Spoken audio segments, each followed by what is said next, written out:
People. Que pasa, sac say what they do.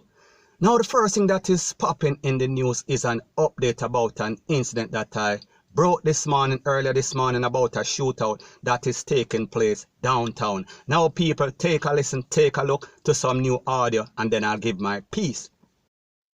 Everything is pinned down. We are on Darling Street, Jackett's Place. Every gunfire, rifle.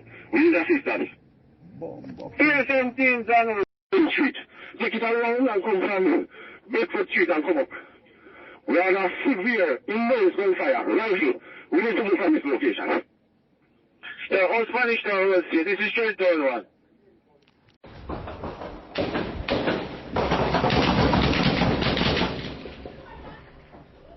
Lock the door. Lock the door. Come here, lock the door, you know. Oh. So shall I go back downstairs, pa?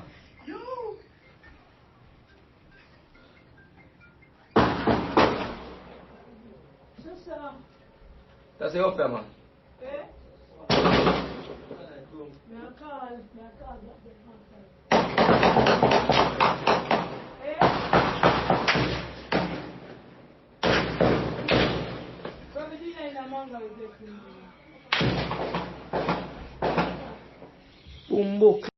Now people, like I said before, when it comes to these new millennial gunmen, they do not partial. They have no respect for nothing. Them not no respect for rules, laws, or regulation. And even worse, they don't have any respect for the popo.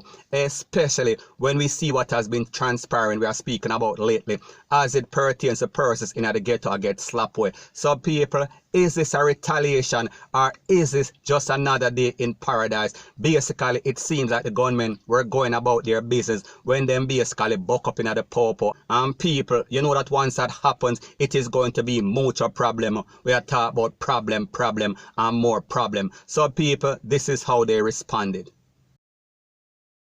Now the next thing that is popping in the news is an update as it pertains to that family that was taken out in St. Thomas, where I talk about the double murder and also the suicide. I am speaking about a person whose name is Kimani Taylor, and he is said to be, or he was a security guard, and also the girlfriend, her name is Lexton Clayton, and also the 2-year-old son. Now, based on the information that is out there, it is said that this is definitely a premeditated. We are talking about double slap away and also suicide. Because based on the account of a resident, it is said that on Friday, somebody saw this man rolling in some tire in some bushes. So people, that shows you his motive. It shows you that this is definitely premeditated, because people understand how them burn up. We are talking about dead dog in Jamaica. It seems like this man had planned to do the same thing to his family. Me I talk about the girlfriend and also his son. As a matter of fact, based on accounts from persons out there, we are speaking about in St. Thomas, it is said that it seems like him set the lady on fire, him take her out, and then he left with the child and tried to give the child to somebody. However, nobody would accept any sort of child or pitney from a stranger. So it seems like based on the mental state of mind that he was in, he decided that he did not have any choice but to also include the pitney in the rata can.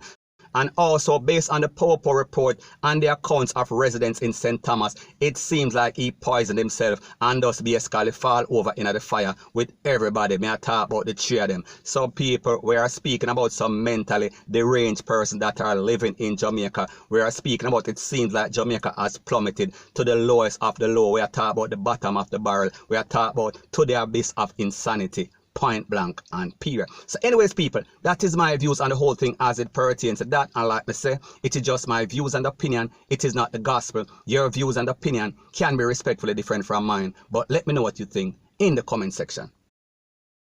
Now before I move to the next part of my video, please subscribe to my next channel. It is called Jamaica Dancehall Source, one word, don't put any space between the words. And also I'll be pinning the link to that channel in the description of this video. And also subscribe to this channel. We're speaking about True Jamaica Buzz, and when you subscribe, please press the notification bell or icon, and also press all in the option.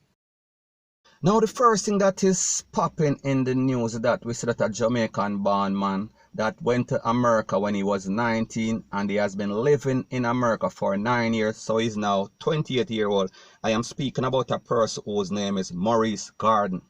And this is based on an incident that occurred on May 23rd, 2020.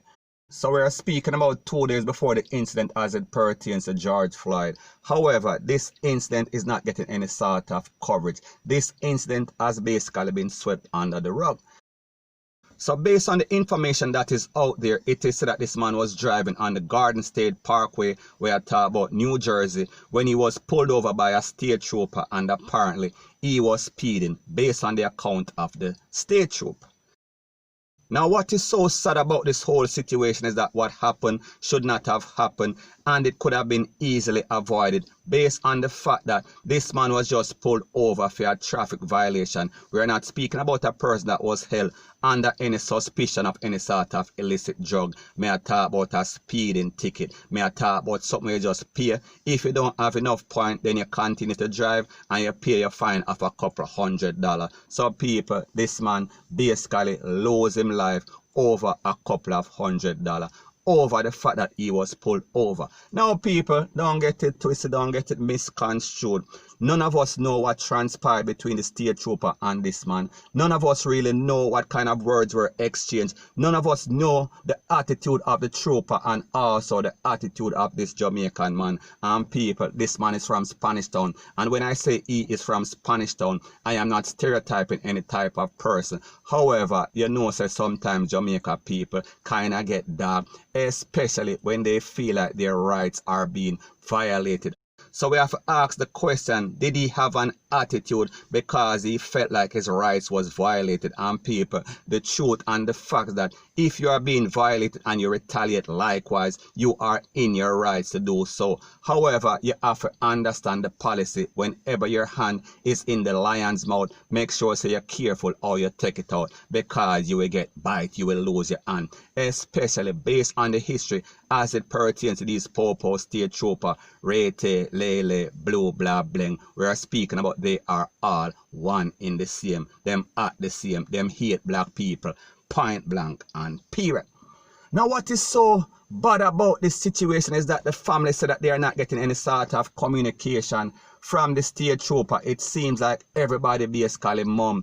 Everybody are tight-lipped. Them nah said nothing. And people, as a matter of fact, the family has been waiting for them to release. We are speaking about the video cam from the state trooper car showing exactly what happened.